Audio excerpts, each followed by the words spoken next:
bareng Anda semua? Baik. Oke, hari ini kita belajar biologi dengan pembahasan pertumbuhan dan perkembangan. Jadi kita mulai dulu. Pertumbuhan dan perkembangan ini kita belajar di kelas 12 SMA. Adik-adik semua udah kelas 12 SMA dan baru menyelesaikan kelas 11-nya. Oke, kita langsung saja belajar hari ini tentang pertumbuhan dan perkembangan.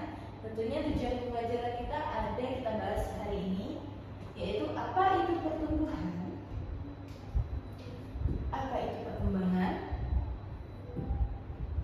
dan kita akan mempelajari contoh pertumbuhan dan perkembangan, serta nanti kita lihat perbandingannya, apa sih itu pertumbuhan, apa sih perkembangan, apakah sama atau beda.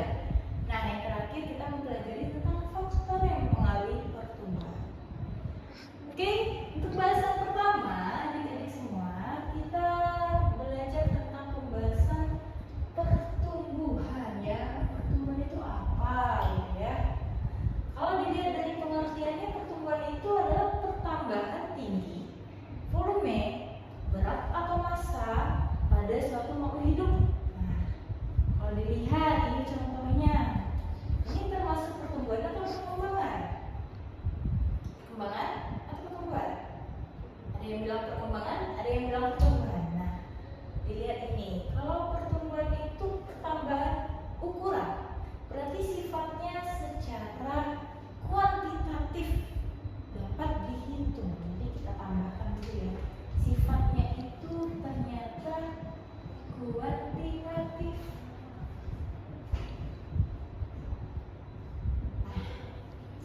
Apa itu kuantitatif? Berarti ada ukurannya, ada jumlahnya. Kalau Nanda semua dari kecil apakah udah langsung lonjok tinggi? Enggak. Kita dari bayi itu kira-kira tinggi kita cuma berapa senti atau sekitar 15 senti mungkin ya. Nah, secara bertahun kita makan, diberi nutrisi, ASI, lalu bertambahlah ukuran Nanda. Ukurannya dari tinggi, dari pendek menjadi tinggi. Seperti yang kakak gambar ini, contohnya ini termasuk masih embrio. Terus dia muncul radikula atau bakal akar. Lalu bakal akarnya akan lama-lama semakin bertambah ukurannya. Jadi konsepnya pertumbuhan di sini adalah bertambahnya ukuran. Ukuran itu ada sifatnya kuantitatif. Nah, setelah tinggi, berarti usianya juga semakin bertambah. Dengan semakin bertambah usia, ukurannya juga semakin bertambah. Nah, itulah yang dikatakan bertumbuh atau pertumbuhan. Nah, sifatnya tentu ada. Iya, tentu ada. Dikatakan sifatnya itu irreversible. Irreversible itu artinya tidak dapat kembali pada semula. Apakah Anda ini udah tinggi ya? Udah tingginya kira-kira 165 cm. Iya, 165 cm. Nanti udah tua apakah bisa nonjok, bisa nyemplok kecil lagi kayak bayi? Enggak, karena itu pertumbuhan sifatnya irreversible, tidak dapat kembali pada ukuran semula ini. Nah, untuk pertumbuhan aman ya? Oke, mau dilanjut konsep kedua? Oke, mau dilanjut di konsep perkembangan. Nah, apa sih itu perkembangan?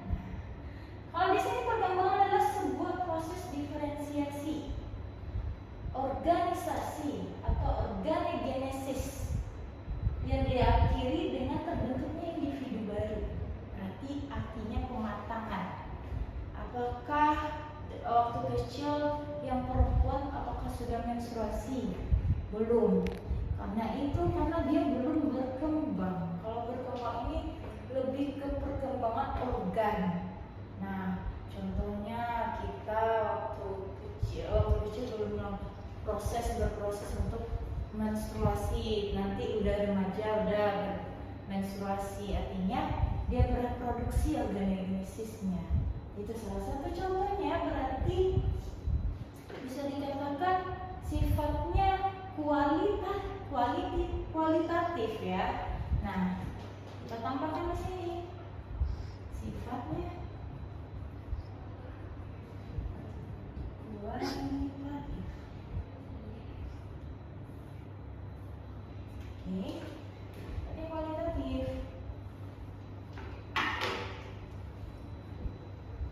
Nah, kualitatif beda dengan kuantitatif, dia tidak bisa dapat dihitung, sedangkan kuantitatif bisa dihitung, bisa dinilai, bisa dilihat jumlahnya.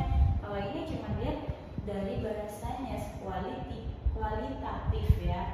Oke, perkembangan tadi sudah salah satu contohnya. Kalau tumbuhan di perkembangan dari dia yang belum seperti ini, masih embrio, sampai dia bisa berbunga atau berbuah. Nah, itu salah satu contohnya. Oke, kita udah masuk ke contohnya, berarti nampak ya perbedaan pertumbuhan dan perkembangan. Yang pertama, pertumbuhan sifatnya kuantitatif. Kalau perkembangan kualitatif ya. Terus yang kedua, yang satu irreversible. Dia tidak bisa kembali pada keadaan semula. Sedangkan perkembangan reversible, dia dapat kembali pada keadaan semula. Yang ketiga ada lagi, yang satunya bertambahnya tinggi volume ukuran, sedangkan perkembangan adalah pematangan organ. Nah, itu ada 3 perbedaannya. Oke, untuk yang ini, konsep ini apakah sudah paham? Sudah ya. Kita lanjut, faktor yang mempengaruhi pertumbuhan. Faktor yang mempengaruhi pertumbuhan ini tidak terlalu sulit, tapi umum yang kita lewati ya, yang kita jalani. Faktor yang mempengaruhi tentu adanya eksternal, ada juga internal.